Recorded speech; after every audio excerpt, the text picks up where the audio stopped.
Good evening friend. আজ বৃহস্পতিবার সম্পূর্ণ নিরামিষ এঁচোড়ের ডালনা রেসিপি নিয়ে চলে এলাম আপনাদের জন্য।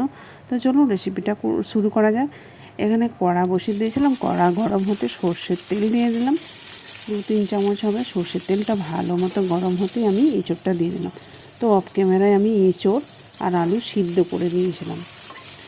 তো লবণ আর হলুদ দিয়ে হালকা করে শুধু ভেজে তুলে নিচ্ছি। আগে থেকে আমার সিদ্ধ করা রয়েছে, খুব বেশি ভাজার দরকার নেই।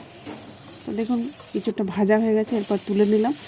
এরপর সেই তেলের মধ্যে দিয়ে দিলাম সিদ্ধ করে রাখা আলুটা লবণ আর হলুদ দিয়ে ভেজে নেব। তো যে যেখান থেকে বসে আমার ভিডিওটা দেখছেন, দেশ ও দেশের বাইরে থেকে, একটা লাইক দিয়ে কন্টিনিউ করার অনুরোধ রইল। তো দেখুন আলুটাও আমার ভাজা হয়ে গেছে, তুলে নিলাম। এরপর কড়াইতে আরও 2 চামচ সর্ষের তেল দিয়ে দিলাম। দেখুন এখানে আদা, কাঁচা লঙ্কা, শুকনো লঙ্কা, কাজু বাদাম, আমি পোস্ত 2 চামচ দিলাম, টমেটো 2টো দিলাম। এরপর তেলটা গরম হতে গোটা জিরে 1/2 চামচ, তেজপাতা একটা টুকরো করে দিলাম। এরপর পেস্ট করে রাখা মশলাটা দিয়ে দিলাম। তো আঁচটা লো টু মিডিয়াম আছে কষিয়ে নেব। এরপর মশলা দিয়ে দিলাম হলুদ, জিরে, ধনে, লঙ্কা গুঁড়ো ও কাশ্মীরি লঙ্কা।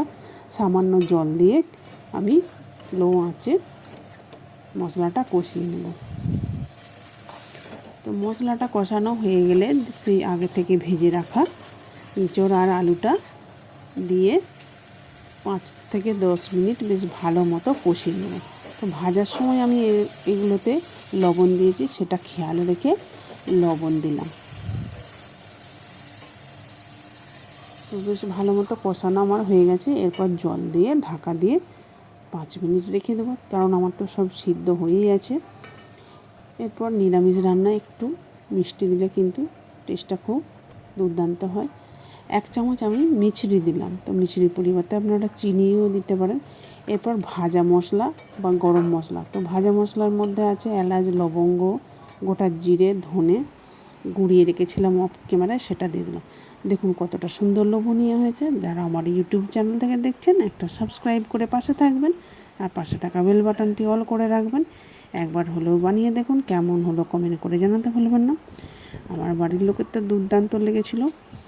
ভিডিওটা শেষ পর্যন্ত দেখার জন্য অসংখ্য ধন্যবাদ।